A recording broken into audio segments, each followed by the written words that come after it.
From 1969 by Jess Franco is Two Undercover Angels. Now, I'm not overly familiar with Franco. I'm always kind of curious but worried at the same time. I've heard a lot of not so great things. He was super prolific, so there's going to be a lot of tedium and not great movies in amongst there. I knew nothing about these going into them. I was really surprised, pleasantly, to discover that these were late 60s, kind of fun, frolicking, almost spy-like adventure detective movies. In the last 2 years, there have been 8 women disappearing under the same circumstances. What gives you the idea that they were all murdered? There are other reasons why women disappear. We follow two women, Diane and Regina, who form Red Lips. It is an almost kind of detective agency of sorts, and these two characters are kind of hired to find who is killing models, and it leads to an artist who seems to be painting these horrifying images of these women in their last few moments. Is that it? Yes, and it's horrible. Who painted Lita like that? You've never seen that picture before? No, never.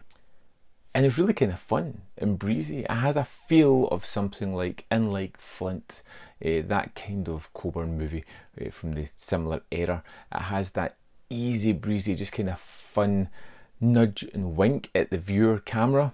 You know, it kind of breezily goes along. It's not taking itself too seriously, but it has a fun little mystery at the heart of it, which is really great. Now you get the two characters of Diana and Regina, who are really great together, but they seem kind of aloof most of the time, half-heartedly kind of just floating through life, looking for money to make themselves comfortable for the next several months, where they can just continue to do what they are doing.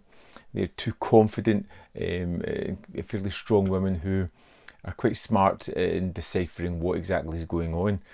I must know it. And I thought you didn't want a fully dressed countess. Real name is...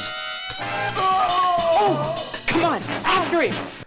And the fun in this one all comes from the lavish colours, the sets, the weird and sometimes bizarre dialogue that it has. There's some interesting action set pieces. The strange bad guy and his almost werewolf-like assistant. Oh! Oh! No! Oh! No! There are some limited moments of horror when the models are meeting their last few minutes and the wolf boy is kind of clawing at them while the mad person takes pictures so they can paint the horrific look on their face later on. There! But my ladies, you greet all your guests this way. Only our favor. What do you want? Mr. Lemoine sent me. I'm supposed to look at your house. Aha. But the mystery at the heart of this one I found to be really enjoyable, to be really fun, to be really quite inventive, and one that I did not pick up on and was a surprise at the end of it. It's all these little characters you meet throughout the movie as well that just add more and more to it. I want to thank you. You're really my savior. Oh yeah, I only want to see that justice is carried out. Ta-din, ta-din, ta-din. And like I said, the Diana and Regina, the way they kind of effortlessly move through this world without a seeming care, it is pretty interesting. It's something I really kind of attuned myself to. There isn't a lot of seriousness here. There isn't a dark tone to it. There's not a lot of nakedness, nudity on show here. It feels, which is unlike what I've heard for Franco, it just feels like a kind of fun throwaway adventure movie featuring these two women who acting abilities seem to be really inconsistent throughout the movie. But again, it adds to the aesthetic, it adds to the fun moments that we have here. There are odd moments in this as well. Good day. I had reserved a room under the name of James Bond. How come the name James Bond? And one doesn't notice we're from the police. James Bond? The artwork, the kind of cat burglar costume, and working covertly for somebody, as one of the Red Lips do at certain points within the film.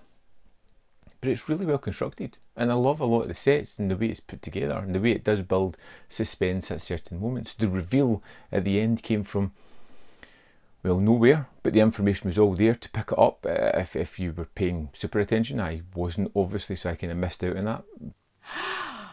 Everything's all right. But I had so much fun with Two Undercover Angels, surprising myself more than anything how much I really enjoyed this one. The cover doesn't really allude to too much what's going on here, but it is a kind of product of its time. If you're a fan of movies from the late 60s that kind of riffed on the kind of spy, the globe-trotting, crime-solving aspect of movies, you probably have something here that you really enjoy. It's got ups and downs. Mr. Tiller, what are you doing here? You'll find out right away. It has some inconsistent moments. It has some really strong, adventurous and fun moments as well. And overall, very happy with this. I'm looking forward to moving on to Kiss Me Monster, which was filmed back to back with this one, following the continued adventures of the Red Lips Detective Agency. I am kind of looking forward to that. Real surprise. I would love to know your thoughts on Two Undercover Angels. Of course, let me know in the comment box below. We'll have a little conversation about this brightly coloured 60s monstrosity. You can let me know your thoughts on this one. There's more content up here if you want to see more of my stuff. Hit the like button because it helps this channel. If you've watched all this video, fantastic, you've got to hear. Hit it with a like.